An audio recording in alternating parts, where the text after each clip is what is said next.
Hey guys, I hope you all had a great holiday, and as 2019 is about to come to a close, I thought I would share with you some of my favorite tarot decks that I purchased and used this year, and I'd love for you guys to be part of this too, so do please comment below the favorite decks that you used this year as well.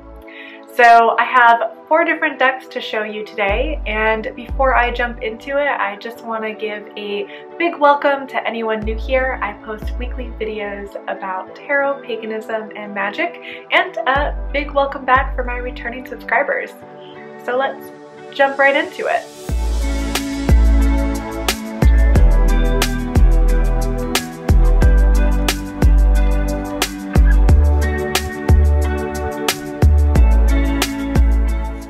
Deck I wanted to share with you is the Fountain Tarot. This is a beautiful deck created by Jonathan Saiz and Jason Cruel, and this deck is really stunning. I love the watercolor imagery as well as that silver edging, and the designs in this deck are really ethereal and great for anyone working on expanding their intuition when it comes to readings. The second deck I wanted to share with you is the Alchemical Tarot by Robert M. Place, and the cards in this deck visually represent the alchemical process. So this is a bit of a nerdy deck, but I am all for it, and this deck is going to be great for someone who is interested in learning more about alchemy and all of the symbolism that is all tied into the alchemical process. So I would definitely recommend this deck, probably for any medium to advanced readers out there. And I also have an in-depth review of this deck in a previous YouTube video I made, so I will link that down below if you would like to see a full walkthrough of this deck.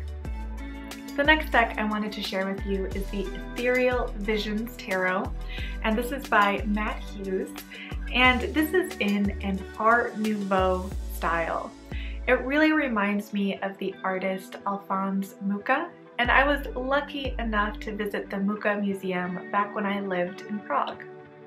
The gold backgrounds on these cards are a real showstopper, and this is a wonderful deck for any tarot beginners out there because the imagery really contains all of the same symbolism that you find in a classic Rider-Waite-Smith deck.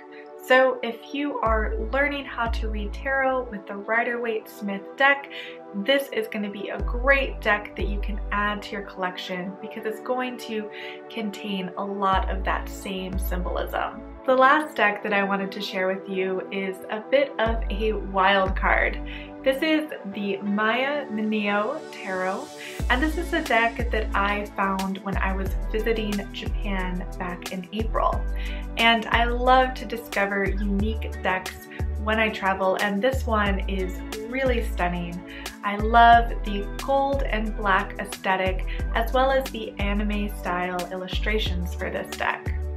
Some cards, like the Death card, are also based on Japanese ukiyo-e prints, so I really appreciate that artistic choice as well. And I do have a full review of this deck that I did in a previous video, so I will link that below. And I also wanted to share a promotion that I'm doing with my podcast.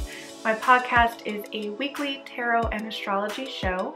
It's called the Cosmic Keys Podcast, and right now I am offering 15% off for any of my one-on-one tarot lessons that I do through Skype, through Zoom, through Facebook Video Messenger. So these are all one-on-one lessons with me. So if you are interested in learning more about tarot and would like a bit of a more personalized approach to the instruction, I'll link all the details down below. So it's 15% off, and the promo code is Cosmic Keys.